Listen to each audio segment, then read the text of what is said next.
Welcome to episode 43 of the SU Coaching Podcast.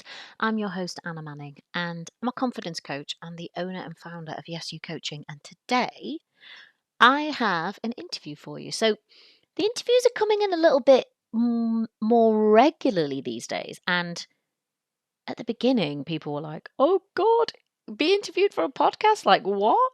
And a couple of brave souls did it first off. And then all the old clients were like, oh, I listen to the podcast. I like to do a podcast. So that's amazing and brilliant. And if you're an old client thinking, I'd like to come on the podcast, just get in touch.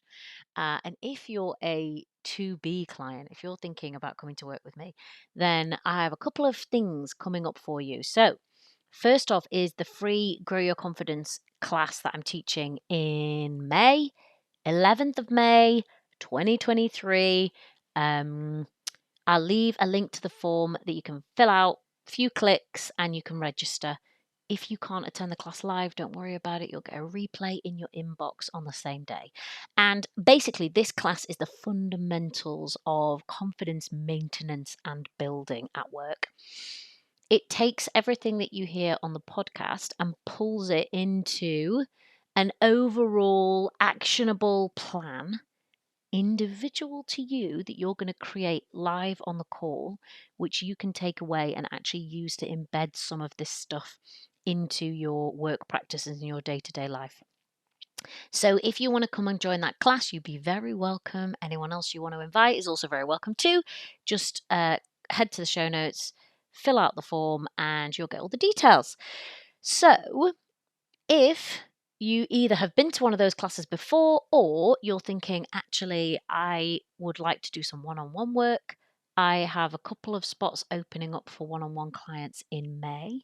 And that's basically just coming to work with me one-on-one. We have 3 months minimum, could be longer, but 3 months minimum together, 1 hour a week, and we really map out and then go to work on building your confidence. And we look at all of the stuff that's currently getting in the way and all of the stuff you need to do to support your confidence building. And we just have that time and space every week for you to get support, get guidance, and I hold your hand through the whole thing. It's a special thing. I understand that it's not for everyone because obviously working with me one-on-one, it costs. But if your confidence building is something that you're serious about and you want to do for your career, then get in touch. I'll leave a link in the show notes. We can chat it through. All right. In this episode, we are welcoming Lara Sonola, and she is a former client of mine and an all-round badass, I think. We talk about varied things, being on a charity board, social stuff, the difficulties associated with maybe being the one diverse person, the one diverse face in a space, and what that leads to for the person who is the one who does that for the trailblazer, and how that can feel. So without further ado, I will get on with the podcast, and I hope you enjoy. Welcome to the podcast, Lara. Do you want to just tell us a little bit about who you are and what you do? Thanks, Anna. It's really nice to be here. My name is Lara Sonola, and I'm in a stage of life where I'm not really sure how I introduce myself at the moment. I'm kind of a former senior manager in the NHS and also a current co-chair of a small charity, Age UK in Wandsworth. So I think that's how I would describe myself in those terms. And in terms of what I'm interested in and what I like working on, it's probably around public policy, definitely health policy and health research, and thinking about how we organise health systems and structures to deliver more effective care it's kind of been a really big aspect of my life for the last 15 years. And I'm now trying to move into bigger, broader policy areas, thinking about things like, how we structure society to get the best out of older people, and thinking about retirement and semi-retirement, and what does that sort of latter stage of life look like. Cool. All right, good. And I think we'll probably like dig into a few of those things as we go. Um, so can you tell us a little bit about how you first came into contact with me? So, like, to kind of introduce our background, and yeah, tell us about that. Yes, so I think we were talking about it before this recording, because I was trying to remember how I came across you, and I think it was via a women's leadership network in Southeast London that you did some work for, and I think I joined some of the sessions, and then I think either signed up to your newsletter and then approached you about some coaching, sort of individual coaching. And then I joined a program where it was like a mixture of individual coaching and some group coaching work. That was, I don't know, like coming up for a year. 2021? Yeah, it was quite a long time Maybe ago now. 2021? Yeah, it was quite a long time ago now. Yeah. And we've stayed in touch since then. Just I've really enjoyed, and I think in particular, I feel like I'm become quite an advocate for coaching and mentoring more generally. Hmm. I've had various different instances of it throughout my career, and I found it so incredibly helpful. I try and encourage people to get involved, and either as a sort of mentor, or obviously if you've got more skills and background as a coach, or to find someone who can help you in that regard, because it's such an incredible way to add value. And it's also something that doesn't necessarily take up a lot of kind of busy people's time. Yeah. And is that something that you've done? You say that you've had the benefit of that in terms of you've had mentoring from other people, and you kind of access coaching, have used that throughout your career. Have you also been that for other people? I tried to. So I've definitely mentored throughout my career, particularly young female leaders Mm. who are progressing. I worked in the civil service briefly, and they had a program where you could kind of volunteer to become a mentor or to be menteed. And even though that was, I think, 6 or 7 years ago, I'm still mentoring the person who I met through that program. Even Oh, though she's left the wow. organization, I left the organization, she moved somewhere else. And we kind of have stayed in touch, and also other people that I've mentored sort of throughout my career. I think partly just because I found it so incredibly valuable to have somebody who sits outside of particularly your organization or your sort of management structure, your line management structure, that you can bring Mm. queries to, or ideas, or you can test things out with. And so I've tried to do that as well. Yeah. And you I think we've talked about this before, but having somebody also who's completely different from your industry, because I know that we can get maybe a bit siloed sometimes in our industries in terms of who we know and who we talk to and the kind of circles that we move in. Have you had experience from outside your industry, and has that been different or made a difference? Yes, yes. I've definitely had experience from both from within my industry, which is kind of health. So in the NHS, when I worked in the NHS, but also from outside. So in particular, a couple of specific programs. So one organization called the Whitehall Industry Group, and they have this kind of mentor match program, which is meant to be matching people in public sector sort of and Whitehall roles with those in the industry. And Mm. my current mentor, who was a managing partner of a law firm and now is an executive coach, I met him through that program. And then secondly, what was called FEM, which is the Female Executive Mentoring Program, which was a program that I applied for just before the pandemic started, and then undertook that for a year. And that again was specifically a cross-sector mentoring program, which was designed to help sort of diverse senior female leaders to reach board level positions. So it was kind of aspiring, matching those in existing board level positions with those who are aspiring to reach board level roles, both executive and non-executive. Yeah, and was that something that you wanted for your career then? Because I know that you said earlier you you you all are already on the board of Age UK Wandsworth, so that is something that you do within your voluntary capacity. But in terms of your career, is that something that you were thinking about aspiring to, having a board level position? Definitely. I, I think that reaching board level and or executive level roles is something that always was something that I aspired to. I think potentially I've slightly changed in terms of, I suppose, the specific trajectory that I thought I would take to get there. For Hmm. example, in the NHS, I was kind of thinking, oh, and then I'll apply for an executive role in a hospital trust or in an ICB or another type of organization. And then I would kind of progress in a quite linear fashion.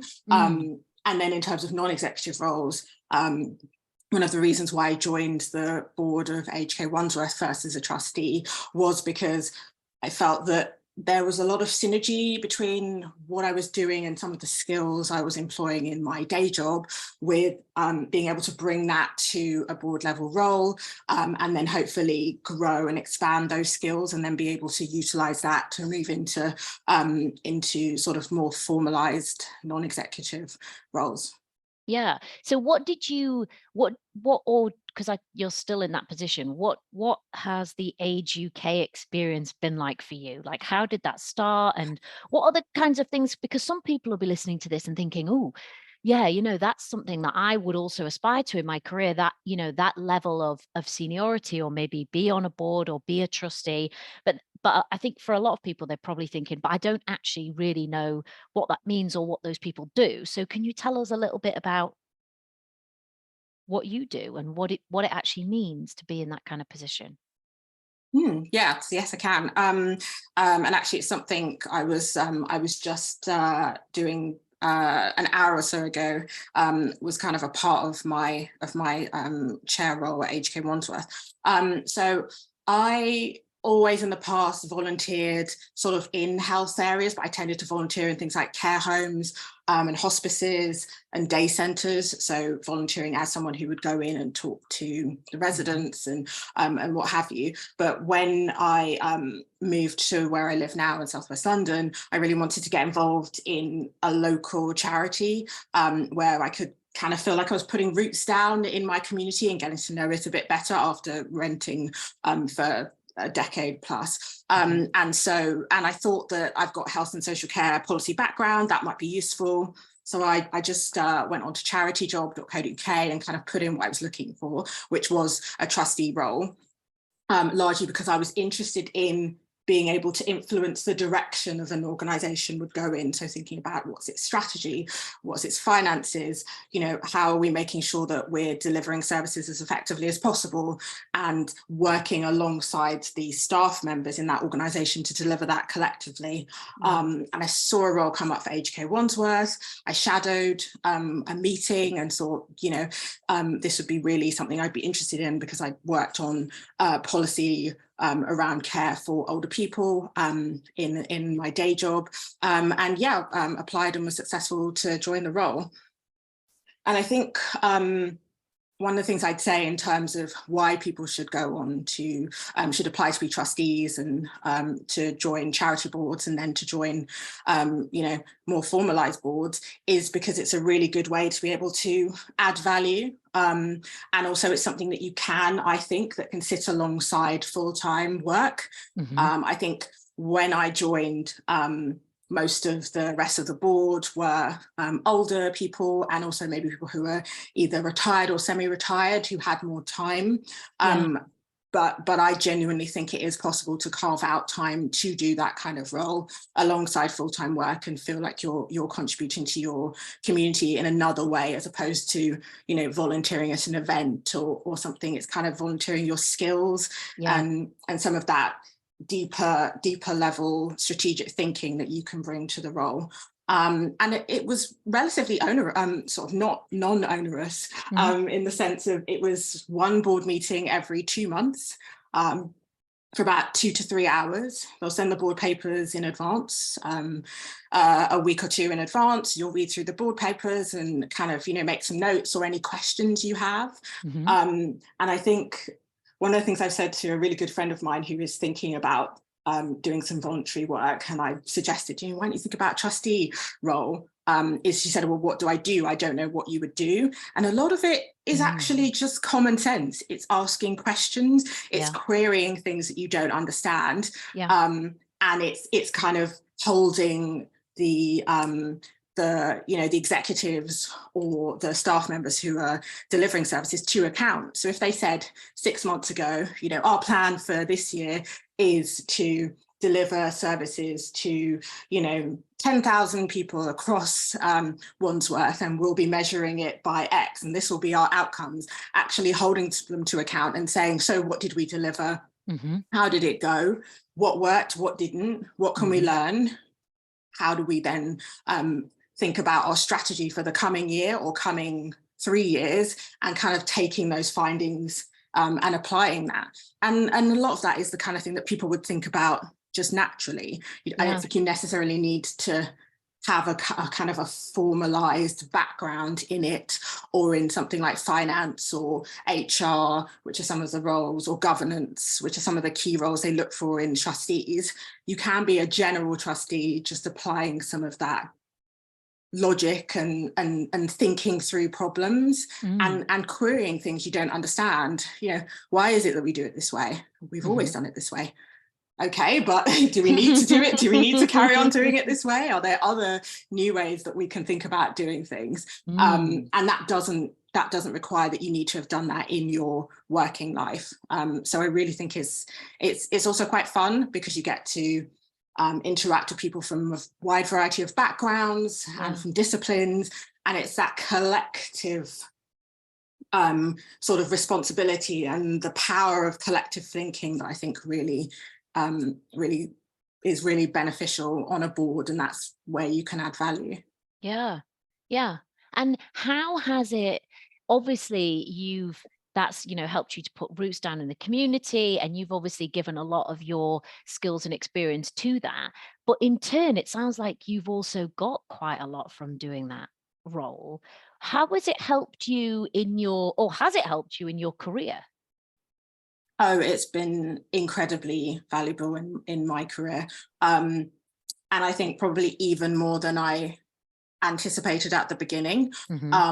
So again, one of the reasons why I was specifically looking for trustee roles was because I wanted to get some, as I progressed in my career, I was starting to hit up against some barriers where I was told, I don't have enough experience of X, Y, and Z. I don't have enough leadership experience. I don't have enough experience of thinking about strategy, developing and delivering strategy.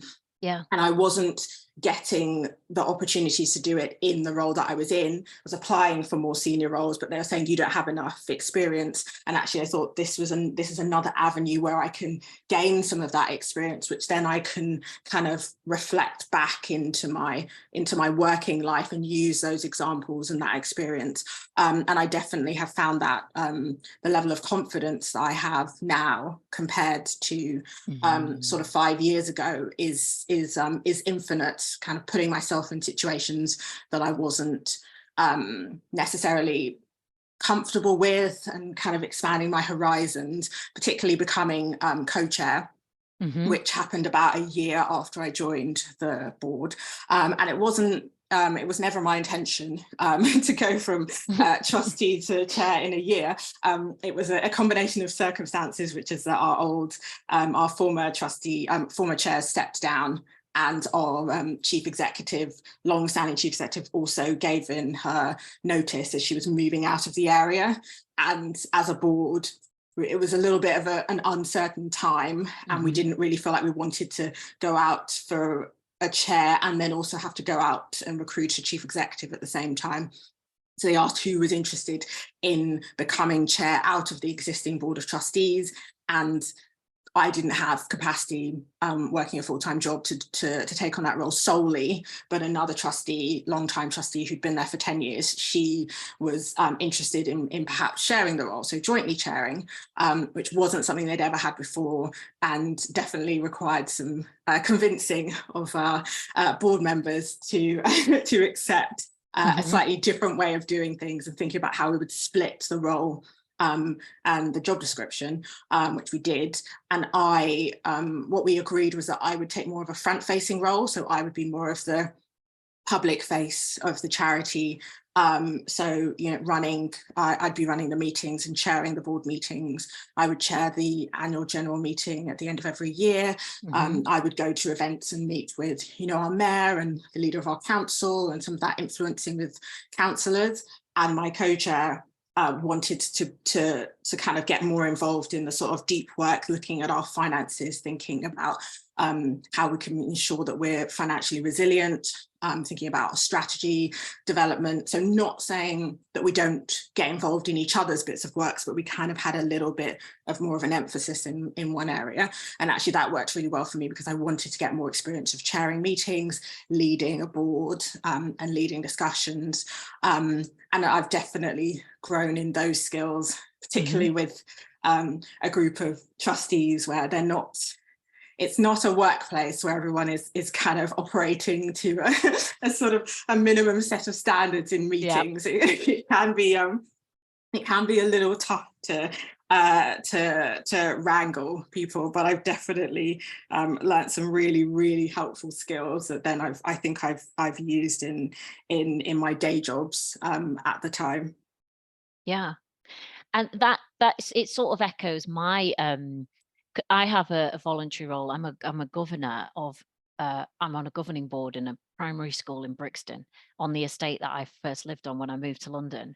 Oh wow. And yeah, and I've been doing it for, like, I don't know, 7 or 8 years or something now, quite a long time. And when they first asked me, I didn't think at all about, oh, it would be useful for my career or anything like this. I just kind of got wrangled into it by the local priest, who was a very influential woman. She was very difficult to say no to. And I remember saying to her, like, no offense, but I don't think I really care about children's education. And she was like, just come to this school and meet the kids. And they were so great. I said, fine, I'll do it. But actually, what ended up happening was sort of the same thing you described, that I learned about setting a strategy, about holding a leadership team to account, about being really curious, about asking questions, and about what that looks like, what being on a board actually looks like. And it that was massively beneficial for my confidence within my career as well. I wasn't at that level, but I had to go and do stuff with our board when I worked in my last NHS job. And that was easier for me to do, simply because I thought, well, this is not a strange environment. I understand what you do. I understand what you're trying to do to support the organization. So yeah, it happily for me, that turned out to be a really nice thing for my career as well. So if other people are listening to this and thinking, that sounds interesting, maybe that's something I could do, then think about it, going on and joining a board, being a trustee, something that actually you can give a lot to your community, but actually you might end up getting quite a lot as well. No, I'd 100% agree. I have a question for you. So you said you weren't that interested in children's education. Did you become interested in children's education? Like, now that you're sort of 7 years in, how do you feel about the topic now? Yeah, I think I am a lot more interested in it now, and I think the particular school that I'm a governor of, our kids, when they come, our learners, I should call them, are typically behind where you might expect a primary age child to be when they arrive in school. So there's loads of different stuff going on. A lot of them have English as a second language, so that makes things slightly more tricky when they start at school. But it's in a deprived area, and what I think I realized was that I really care about equality. Mm. And I think the reason do I care about education? Yes, I do, but I think I care about it because it it's important that we have equality for those kids, and that school, they have quality education and quality teaching and learning, because if you've got more challenges in your life, and our kids do have more challenges than some kids do, they need that even more. They need their education to be top notch. They need their teachers to be top notch. They need the school to be resourced, because they're amazing. They're smart. They're resourceful. They're all of those brilliant things, and they need that support. So uh, that's what I care about, the equality part. Yeah. So even though I was a bit like, oh, children's education, I don't know, but actually, I cared about I care about equality, and I think that that that I think that's what drives me, and I think that's what keeps me doing it, even when I'm thinking, "Oh, I have to read through 17 papers, and that's gonna take me 2 hours." That's what keeps me doing it. Yeah. No, that's I think that's really fascinating. I think just coming at it from a different perspective, because it was an area I was interested in to begin with. And I have to Mm, admit, I've never really thought about working with children, or in terms of schools, other than, again, kind of volunteering, mm, rather than trustee or board. But it really makes me think about how it's such an fundamental underpinning element of society, that mm. even if you don't have kids, you don't have any kind of Yeah. other reasons to be interested in children's education, it's so fundamental to how society works and how it runs, and to how fair it feels, and how people feel like they are a part of society, and that it's a two-way street, that people care about them and then they care about what happens to other people in society. And it's a really, actually quite a big way of making an impact in that space.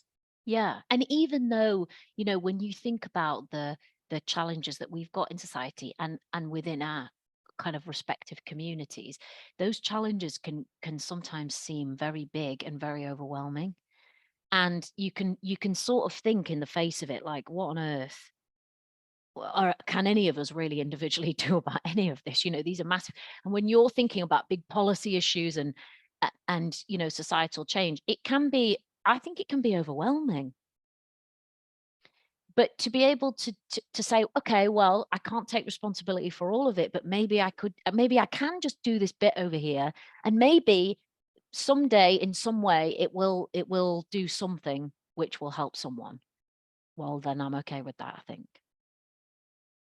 And actually, when we're talking about the equality bit, I wanted to touch on that in terms of thinking about diversity and equality, in terms of who are the people that end up on boards?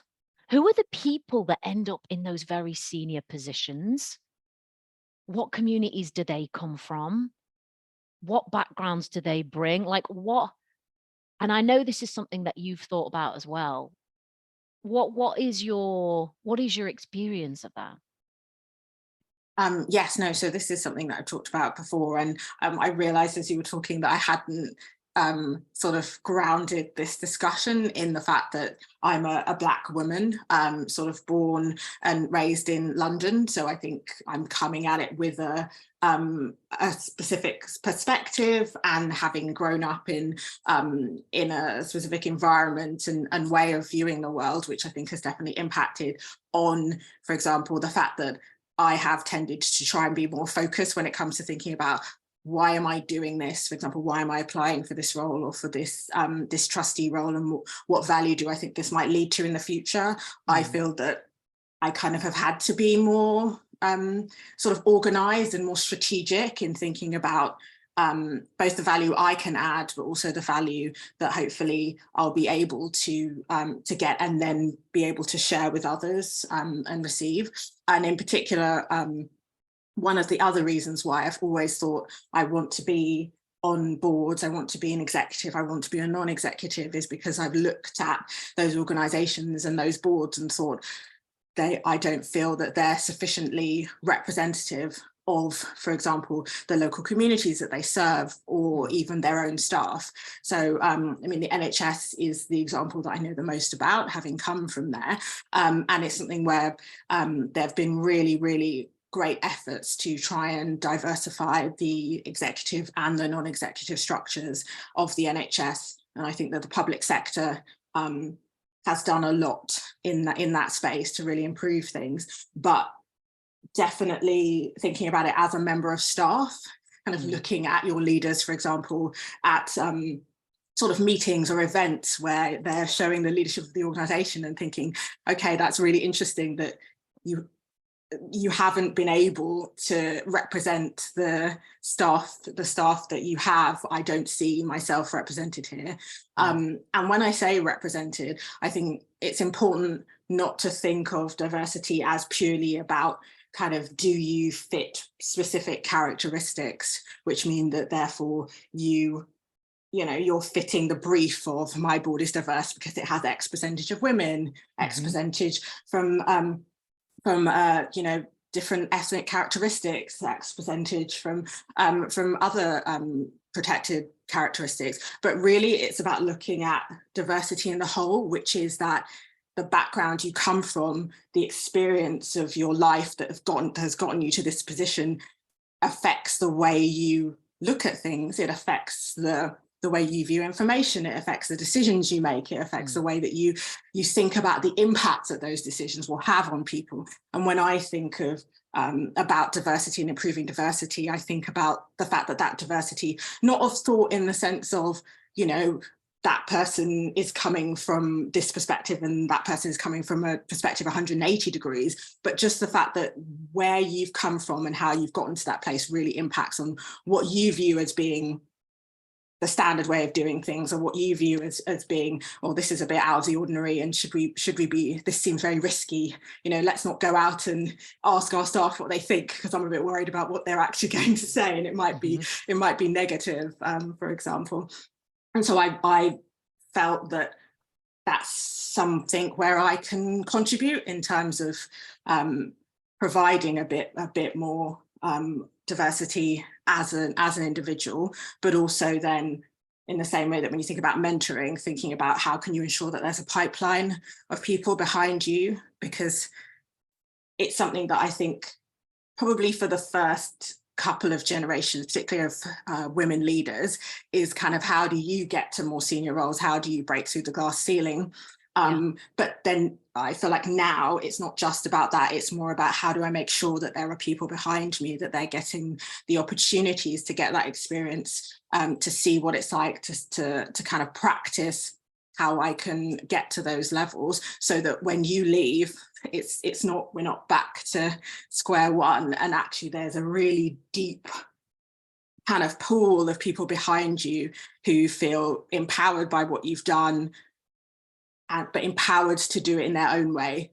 For example, there isn't one particular type of leadership. What you want is people who can lead authentically, I guess, and be able to lead as themselves, rather than aping a particular style of leadership. Yeah, and actually, how easy is that for the people who are going first? So when you talk about this being like, this is like the first or second generation of more diversity in leadership, what you think that is not necessarily going to be an easy experience for those people who are the ones who are actually doing it? I think it's a really difficult experience. And I think it's arguably more difficult than that of the people who come behind, because you don't necessarily have an example to look to, and to kind of take as, as your sort of sounding board. Okay, I know that this is a way of doing things. I also think you have that dual responsibility of thinking about your own leadership, your own style, how do you add value, for example, on a board, and make sure that you're really helping the board to reach the right decisions.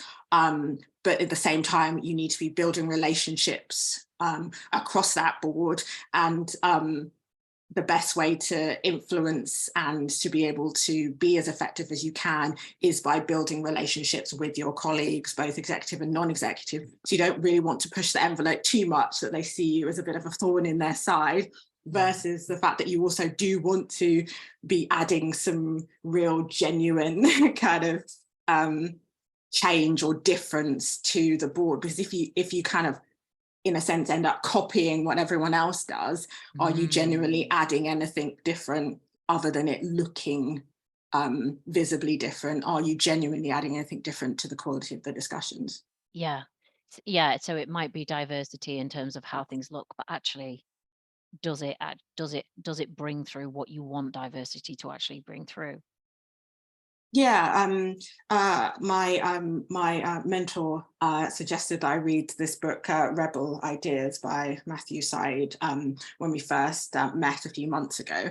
And actually, one of the things I thought was really interesting was about that kind of groupthink, that even if you brought in new people or people from different areas and different backgrounds, if they then sort of started congregating around the same ways of thinking, you didn't broaden your diversity of thought in any way, because actually they just started following the same ways of doing things as everyone else. And Yeah. obviously there is a bit of a natural tendency to do that, to try and fit in, and as I said, to be seen as being, one of the others, as opposed to being out on your own, kind of causing trouble and and irritating people. So you Yeah. have to think about all of those things.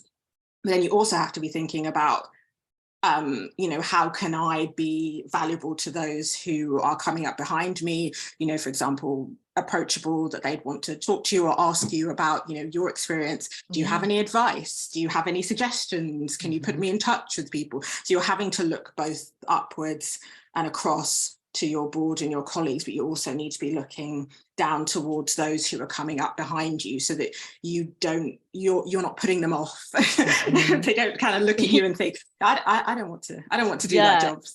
That sounds like quite a lot of tightropes for somebody to be walking.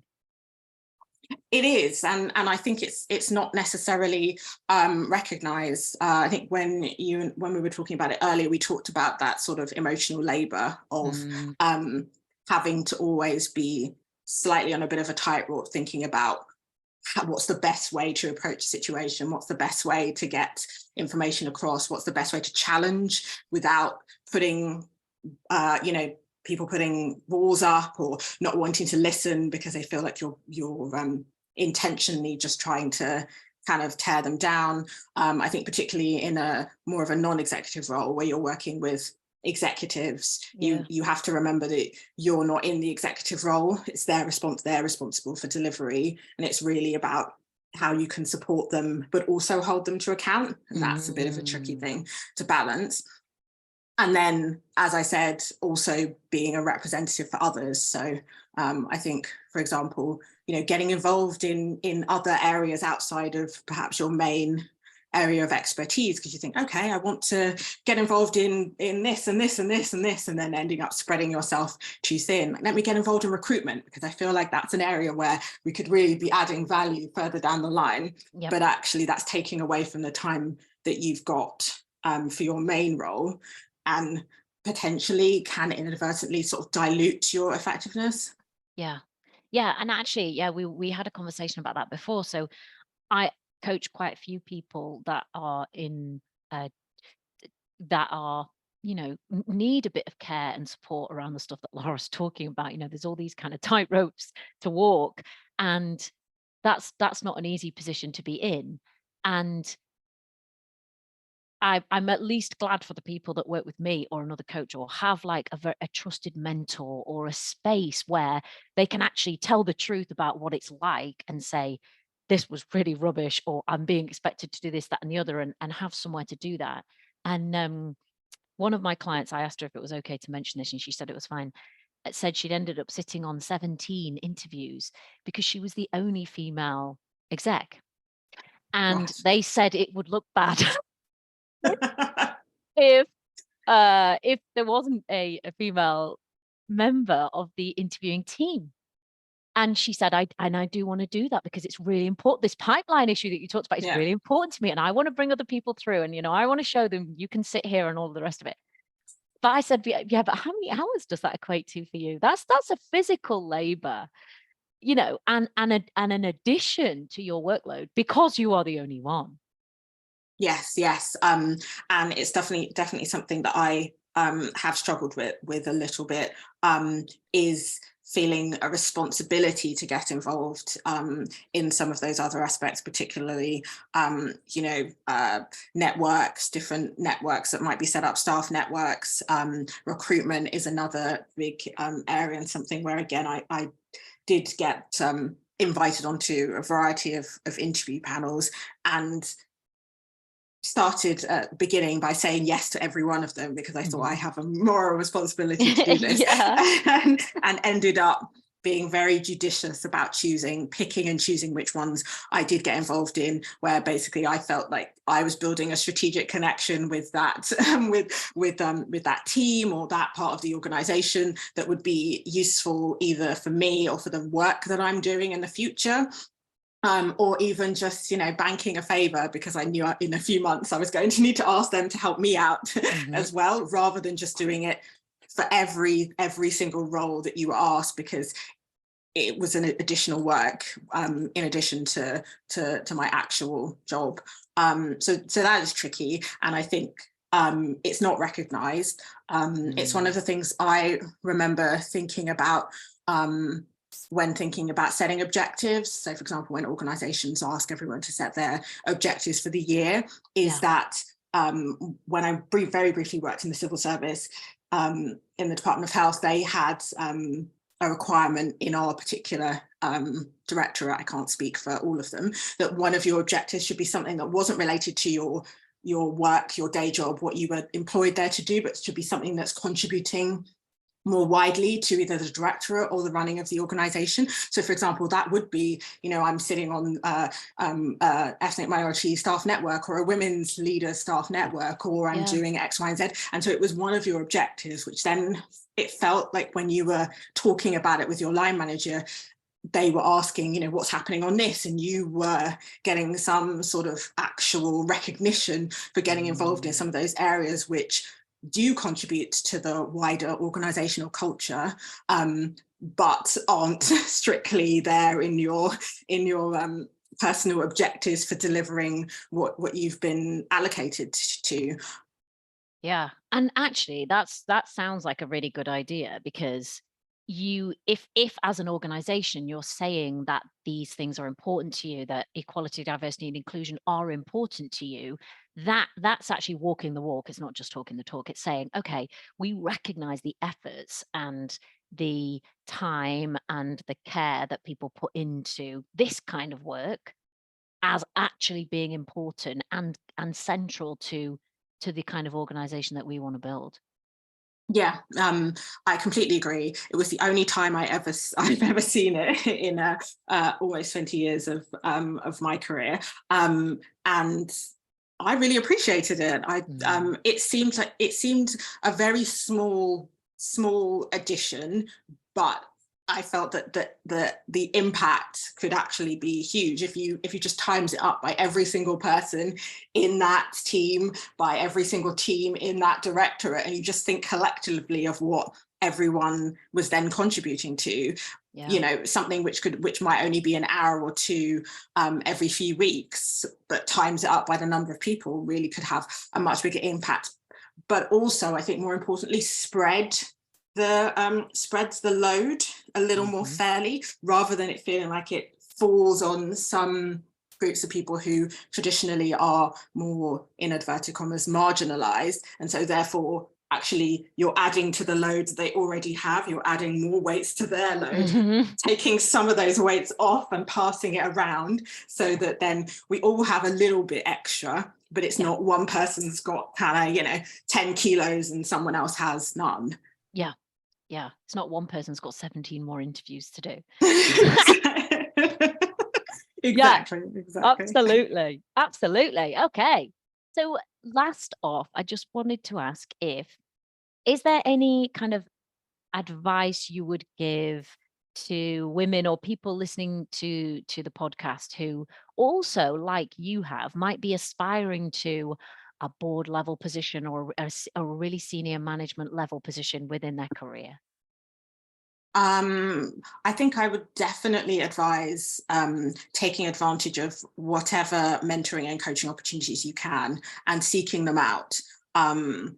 I was reflecting as you were talking on an experience I had, I think, in a staff network meeting where we were talking about some targets that had been set around the percentage of people that we wanted at every level of our organisation from different backgrounds, and I think it was on a Zoom or a Teams call, and the person was saying, whenever I have my meeting with my manager, they about what's my trajectory in terms of what more can I do to get promotion, to progress in my career. They always suggest mentoring and coaching. I don't need any mentoring or coaching. And this person, she saw it as a criticism, and I had to Oh, admit, it had never occurred to me to think of that as a criticism, i.e., you're lacking in something, and therefore this is something extra that you need to do in order to make up for something that you're lacking. And it oh. really blew my mind because I realized I've never seen it that way.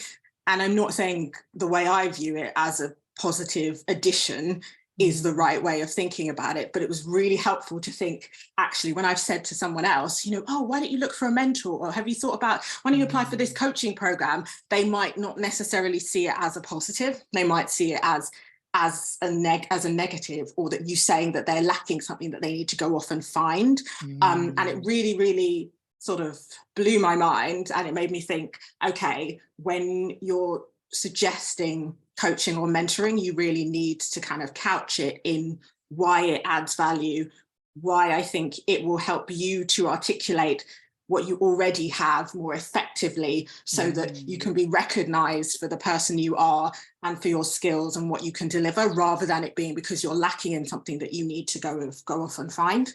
Yeah. Wow. So I would always recommend mentoring and coaching. Whichever sector you're in, there normally are free, largely a lot of free Mhm. mentoring programs you can join, where you can find a mentor, or you can mentor if you're interested in it. Coaching, the NHS has a great coaching database for people who give up their time for free as part of their professional development, which I've Yeah. also taken advantage of, which has been great. I would just make the most of it Mhm. because, as you were saying, there's something so helpful about almost building your team. It's like building a little family that sits outside of your work, that you can come and say, well, I've just been asked to do X, or I want to try and think about how we deliver Y. I'm thinking about doing it this way. Is this stupid? And they'll say, no, it sounds great. And kind of Mhm. almost help you to think through your own, putting blockers in your own way.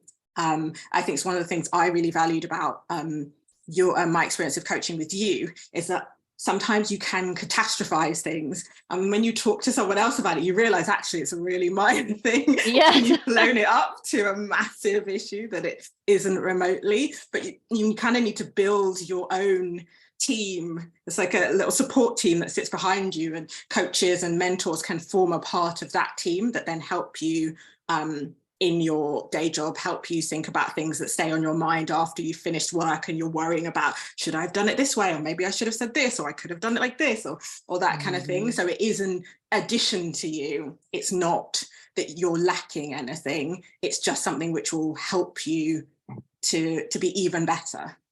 Cool. Well, thank you very much. It's been lovely to have you on the podcast. I'm sure everyone will have enjoyed hearing about your experiences and your perspectives. And I will I'm going to leave a link in the show notes, a couple of links in the show notes. So if you want to check Lara out, you can. And also the female exec mentoring network that she was a part of, that she referenced, and you can check out their LinkedIn page too. And I think that's probably all we've got time for today. Is there anything else you wanted to add before we end? I think I'd just say if you're interested in it, go for it. So if you're interested in that role, interested in the trustee role, or interested in, investigating that, just go for it, because you don't really have anything to lose. And if you don't like it, you can stop. Absolutely. There you go. You heard it here first. Just go for it. It's almost a Nike slogan, but it's not. All Thanks a lot, right. Anna. Thank you, Lara.